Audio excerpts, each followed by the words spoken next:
Hello everyone, welcome to another video. आणि आता मी आज चाललोय 12वे ज्योतिर्लिंगला म्हणजे घृष्णेश्वरला. तर मी आलोय बाईकने, तर बाईक पार्क केली आपण. इथं कुठे पण बाईक पार्क करू. इथं येण्यासाठी तुम्हाला संभाजीनगरमध्ये यायला लागेल आणि तिथून शेअरिंग ऑटो किंवा इथं बस पण येत असेल. पण सकाळी बस असेल इथं आणि दुपारी पण असेल, पण एक्झॅक्ट माहीत नाही मला, पण सकाळी आहे माहिती. तर तुम्ही अर्धा 1 किलोमीटर जर चलत येता तिथून बाईक पार्क करून किंवा गाडी पार्क करून, किंवा तुम्ही एलोरा केव्स पशी पण गाडी तुमची पार्क करू शकता. तिथं त्यांची स्पेशल पार्किंग आहे.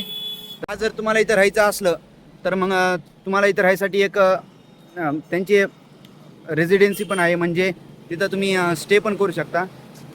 पार्किंग इथं अशी पार्किंगसाठी पण जागा दिलेली खूप. आणि ते आपलं समोर मंदिर घृष्णेश्वर, हे गेट आहे मंदिरामध्ये जाण्यासाठी. This is not just a vlog guys, हा फक्त व्लॉग नाही तर ह्याने एक माझ्या लाईफचं हे एक टर्निंग पॉईंट. इथून मी माझी थिंकिंग प्रोसेस बदलू शकते.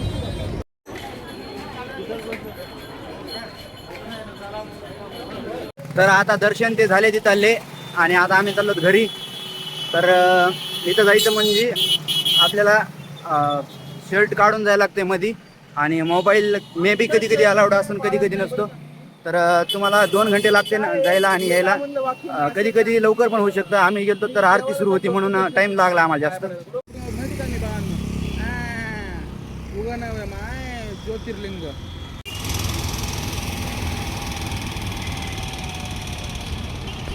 हे फक्त माझ्या लाईफचं एक ज्योतिर्लिंगचं दर्शन नव्हतं, तर इथं मी काही गोष्टी एक्सपिरियन्स केल्या, ती एनर्जी फील केली, ज्याने पॉझिटिव्ह एनर्जी. मी ग्रेटफुल आहे की मला असे राईड करून 1-1 किलोमीटर जवळ येऊन दर्शन करायला भेटले. आणि मी माझ्या ज्या लाईफचे जे रिस्क घेतो त्यामुळे मला कधी ना कधी फायदाच व्हायला लागला ह्याचा. It's not joke. 150 किलोमीटर येऊन इथं मंदिरात पाया पडणे म्हणजे. सकाळी 4 वाजल्यापासून मी बाईक चालवली आणि 4 घंटे बाईक चालवून मी इथं आलो आहे. त्यासाठी I am grateful for me मला इतकं कॅपेबल बनवलं की इथं आलो मी. It's emotional moment for me, कारण की मी फर्स्ट ज्योतिर्लिंग नाही केला, सेकंड नाही केला, पण डायरेक्ट 12th ज्योतिर्लिंग मला करायचा मौका भेटला. तर हे चांगलंच होतं एक.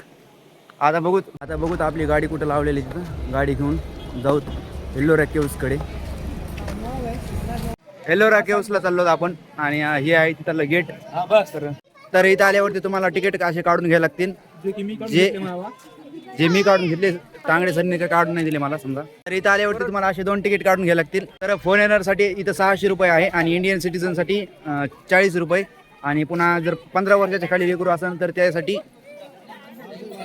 फ्री आहे. 15 वर्षाच्या खाली असेल तर.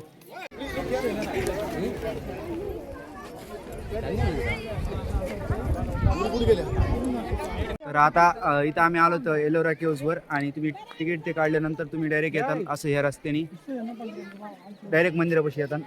आणि ह्याला कैलास टेम्पल पण म्हणतात. आणि ह्याची एक विशेष गोष्ट म्हणजे हे पूर्ण 1 स्टोनमध्ये कट करून बनवलेलं आहे.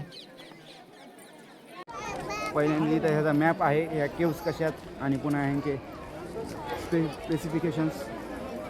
ही वाली केव 29 नंबरची आणि पूर्ण केव्स यांचा एरिया पूर्ण. तर 16 केव्स इकडे आहेत आणि 16 केव्स तिकडल्या साईडला आहेत.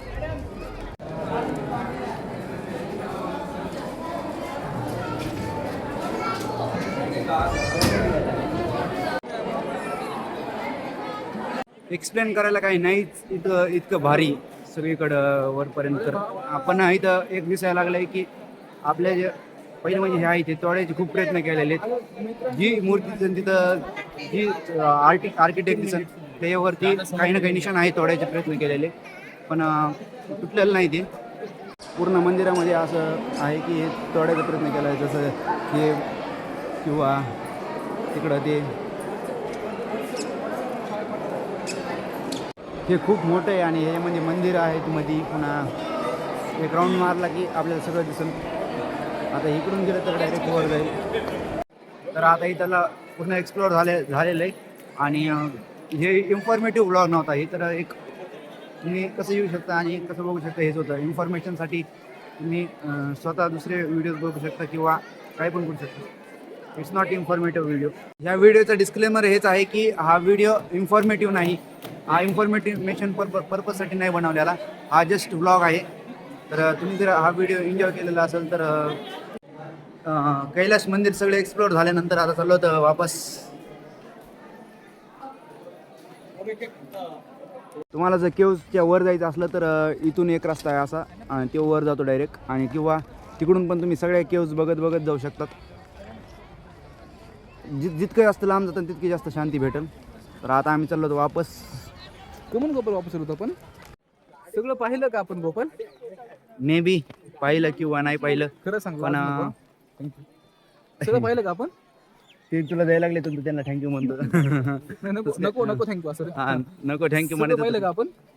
आपण? मी वरून गुगल मॅपने पाहिलं सगळं. कमून नाही पाहिलं सगळं? सगळं कमून नाही बघितलं आपण? कंटाळा इज द मेन की. किती पैसे भरले? तिकीट कलेक्ट करताना पुन्हा वापस एक भर जमा टमाटर करायचं. तो पकड़ो ऐसे लिखा को दीदी.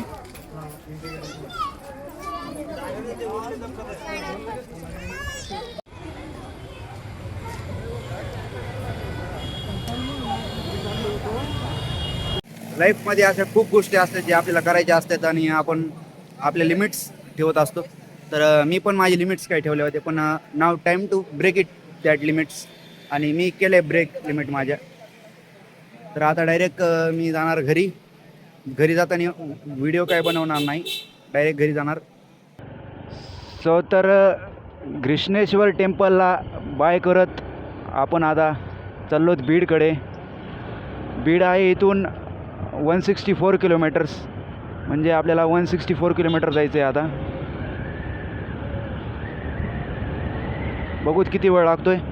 आपला रिचिंग टाईम सांगत आहे 8 वाजले म्हणून. बघूत आता रिअल लाईफमध्ये आपल्याला किती टाईम लागतोय. घृष्णेश्वर टेम्पल हे दिवस ध्यानात राहतील. Thanks me to get here.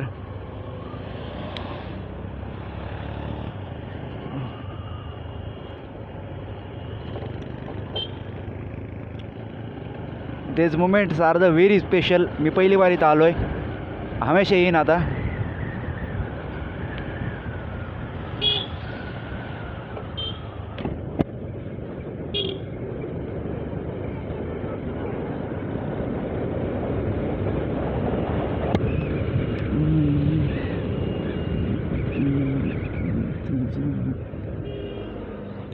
Nonstop मारायचं नाही, पहिलं 60 किलोमीटर करायचं आणि नंतर मग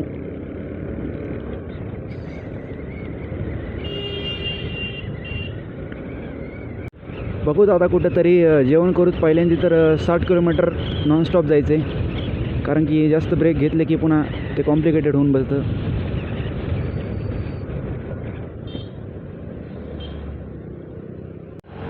आता थोड्याच वेळात आपण NH52ला लागतो.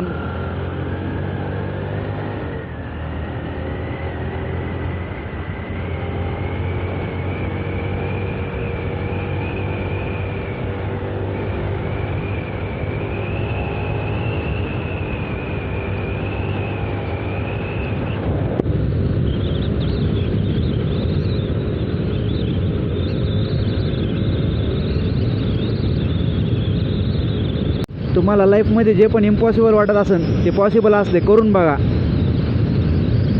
मी एक त्याचं एक्झाम्पल आहे. इट्स नॉट पॉसिबल, माझ्यासाठी पॉसिबल नव्हतं, पण मी केलं. कसं काय माहीत केलं, पण केलं मी.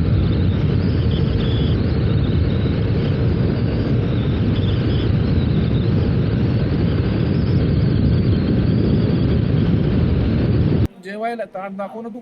जेवायला येत.